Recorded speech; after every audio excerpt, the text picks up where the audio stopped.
Okay, so speaking of cooking, let's review the LEC series that just happened because our reigning MVP, the very deserving Mickey X, started off cooking with support Lysandra in the very first game of this series. He can just do anything he wants, mate. He can just do actually anything he wants in the game now. It's ridiculous, isn't it?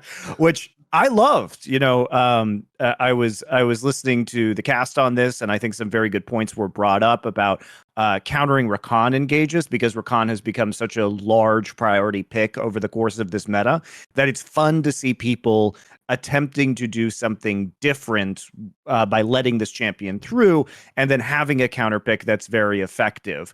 So this was just a stunningly beautiful game from G2, which also, by the way, if you're going to do that, like the rest of the series, this isn't even like some bozo pick. Like, remember, Hylissang is one of the best Rakans ever to come from Europe, mate. Like, this actually even is viable potential prep if this patch ends up being what Worlds is. Like, this might be a counter you can use. Maybe this is like something you have in your back pocket, or at least you can threaten it in the draft, right? At least if it comes into the draft, maybe it's actually Caps plays it in some matchup, but you can at least threaten it. Like, I actually even thought, bear in mind, as we've seen, like this series shows it, Monte. It is just obvious that it's the same as every other split. G2 must just win every scrim. They win most of the officials anyway. And at this point, they have earned the right to experiment. Like, I might not like it. Like, I do think, for example, the game they lost in the second game was almost as bad as the first game. Like, both teams just turbo internet and just getting their head smashed in. But a fair play, at least you essentially saw like what happens if G2 puts their foot fully down to the floor of the car. Like, this is what they're capable of doing. Like, it's been a few years, Monty, since we've actually had a team from Europe that could like accelerate the early game this quick. Like, it does look like they'll have a real puncher's chance in some of these BO1s.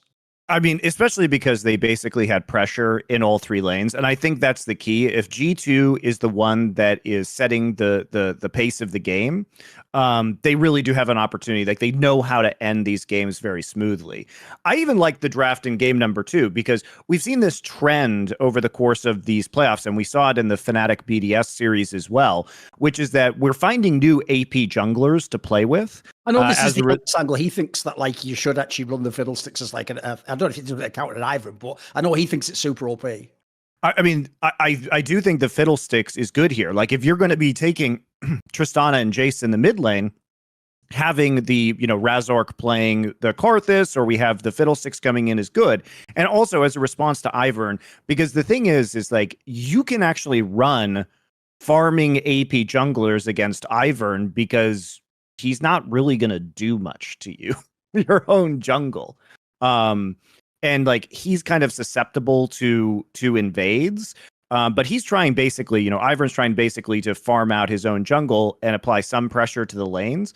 But you can actually get a lot of free farming time. The problem was not really that the Fiddlesticks just misplayed it, mate. Like that middle ult was like ridiculous, for example. Like, you could tell he just hadn't played it many times, like officially at least. I mean, Caps also kind of ran it down. He did. I mean, here's the thing. I get it, because game 1 was like they were literally just mega shitting on like a solo queue game, mate. So you can tell they just had hubris in game 2. It was happy gaming. One thing I will say is this: bear in mind, both these teams are going to Worlds, and we are going to have to see them play, mate. This is going to be another bummer Mad Lions at Worlds. I'm telling you right now, like the way Chasey played the first game. Bro, that should be like investigated for match fixing, mate. How many times was he under the other guy's tower? Like, no joke. And now I see what the joke is. Like, has Broken Blade intentionally just not played as many K'Sante games to make people think? Is it like a conspiracy between Broken Blade and Evie to make K'Sante look balanced? Like, when he played it, it was about 1,000 times better than the Evie K'Sante. And it's like, for real, Chasey doesn't even understand they have that like dash backwards, mate. Like, I did that one about 3 times. And the worst one was the one where he double killed them, mate. Like, that was mental. That was actually mental. Like, I can't even comprehend what was happening in that game. I was immediately. I was really baffled because in this matchup, the Jax has to play kind of conservatively early until you actually get your Sunderer. And that's when the matchup flips, more or less. And the problem is that Chasey died in a 1v1 and used his flash without Broken Blade using flash. And then when they came into the top side and attempted to kill Broken Blade again, it was like he forgot that Broken Blade still had his flash up. Yep. So then Broken Blade flashes behind him, and then K'Sante ults him into the tower and kills him. Obviously, it was sick what he did, but man alive, they gave him the layup on this one, mate. It was mental on it. I don't understand. Like, I wish this is where we wish we had replays so we could Yeah. see the entirety of whatever the hell was Yes. going on in topside, because a lot of these situations should have just really never occurred. And once the Cassante gets so far ahead, it doesn't really matter if Chasey gets to the Sunderer at that point in time, because the damage has already been done, right? So, yeah, it was terrible. It was terrible. And, that was the lane that, after about 12 minutes or so, is supposed to flip on its head and would provide them at least some pressure. But because they were losing all the lanes, and man, I did feel bad for El Yoya in this game, because there was just nothing he could do. It was a nightmare simulator. There's nothing you can do with this one, mate. Basically, he was trying to help some of his lanes, and he was just getting dove, or they were getting 1v2'd, as you said. This is the jungler's worst nightmare, where your lanes are just completely sending it, and then you try and go help them, and then you get killed as well. And there's just absolutely nothing you could do. It was terrible. I mean, this was a horrific game for Mad Lions, but it was really well played by G2. And this is the big upside of G2 that we see. You love to see this kind of gameplay from them, because you can see how clean it is, how well executed this game plan is. They close the games as well. It is fucking baller, isn't it? Yeah.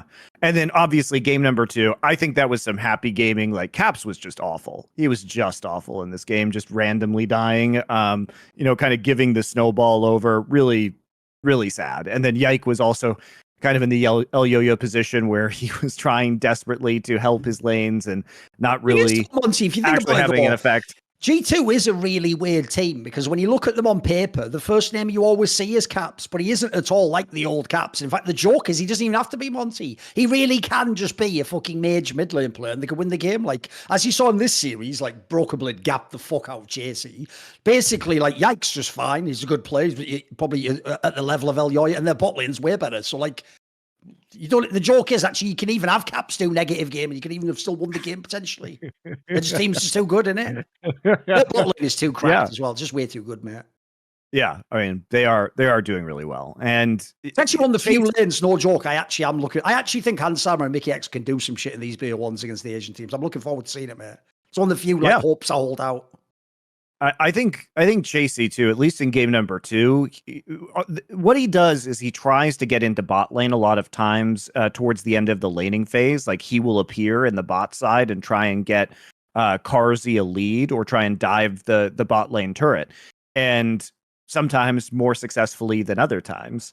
Obviously, I mean, I think what was super funny, and this, I started the series thinking, oh wow, this actually really gives me hope for Europe, because I thought G2 played a brilliant first game of this series. Then they were happy gaming in game number 2. Then came the atrocities of diving of game number 3, where both teams were just brutally misplaying dives, and it was a complete fiesta. That Broken Blade, managed to save basically by dominating the top side and showing the power of kind of like the Rylai's first top lane, of Swain, right? And so he actually managed to salvage a game that was looking pretty doomed, but there were a lot of mechanical misplays, Yike missing abilities during that tower dive, like missing his crowd control. The tragic dive by Mad Lions that also ended with feeding over a bunch of kills and kind of throwing the advantage that they had away. For sure, this could be game 5. Yeah, I mean, it was bad. It was a very, very sloppy game. And the final game of the series, I think G2 played it kind of.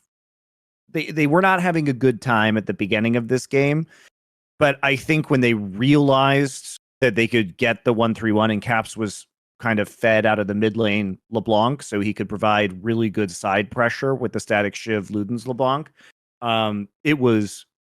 They played it out okay. I do think that the problem here for G2 is that it took them a long time. Their timings were off in terms of pressure. So they were doing like back timings when they needed to kind of manipulate the side waves in order to provide pressure. So it took them longer than it should to have even map pressure and get the actual split push off. They were also opting into some fights where I think they should have just kept splitting, like at Second Herald with Broken Blade. They lost the fight where he TP'd in, and I think it was just more valuable for him to take down bot tier 1. But yeah, so it did take a little bit to get online, and so the execution was not great, but they did have the right idea about how to win, and they eventually were able to pull it off. I mean, the fourth game was an example of where the scoreboard lies to you. Like, the scoreboard said, like, Mad Lions is up 12 kills to 6. Yeah, they were like 1.5k gold up, Monte, with 6 extra kills. Like, but I think people keep forgetting, dude. That's like a thing from the old days that people still carry over. Because of the shutdowns, like, the actual, like, number of kills isn't really that relevant nowadays. Like, unless you're like 15 kills up or something, like, it's not, sometimes it's just, the key thing in the modern day, in my opinion, isn't did he get a kill? It's who did the kill go on to and how close did it get them to an item? That's my question. Because this is an example of a game where, like, one good team fight, they're right back in it. Yeah, and also, you know, they don't even really have to team fight, is the thing. The only thing that matters is like that caps as well, so you could do whatever you wanted, right? You know, who's going to answer the Yone or the LeBlanc? Are they going to be able to continuously get objectives? Because remember, you're playing an Ignite Rumble. There is no teleport. You have to force them to fight at Baron, and Mad Lions realized that. But they ended up taking unfavorable. They ended up taking the unfavorable Baron fight, because, you know, basically with Yike having the demonic embrace on the Maokai, it's really, really hard for them to, like, sneak a Baron because of all the saplings, and the fact that those saplings are actively chunking them out a lot of the time. And they also have some poke coming in from the Xayah. So when you're actually trying to, you know, push up and take this Baron, the other problem is they're just not tanky. So when they start a Baron, the Baron is going to chunk them down really quickly. So they took a ton of damage from that Baron. Broken Blade, or I forget whether it was Caps or Broken Blade, TP'd in, and they get caught in a choke already at 50% HP from Demonic Embrace saplings and from Baron damage, and it's really, really difficult.